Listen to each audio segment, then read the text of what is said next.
Hi guys, ayan, ito po yung Barangay Road. Ayan, nandito po tayo ngayon sa Santa Cruz, Laguna.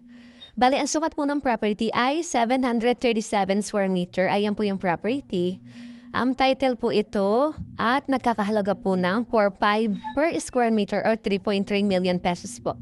Bali, corner lot po siya. Ayan po yung isang daan pa po. Meron po itong tubig at kuryente na kaya wala na po kayo problema. Yung puno po yan ng mangga. Tapos dito naman po sa side na to ay puno naman po yan ng miracle fruit. Yan, nakita niyo sa property, plat na plat po ang lupa, malawak pa po, ayan. Pwede pa po magtayo ng bahay. Ayan naman po ay puno po ng duhat.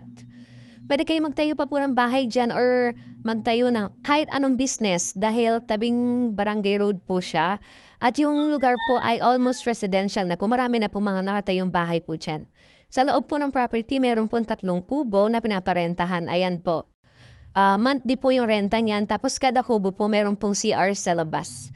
Bali yung property guys ay malapit po ito sa simbahan, barangay hall, tsaka sa school po. Tapos 4 minutes drive lang po papunta na po kayo ng National Highway. Meron pa po ito mga tanim na avocado, rambutan, papaya, mansanitas, yung parang cherry at marang. Para naman po itong durian. Kung interesado po kayo, pwede kayo mag-chat o di po kaya ay tumawag po sa number sa screen. Yun lang guys, bye!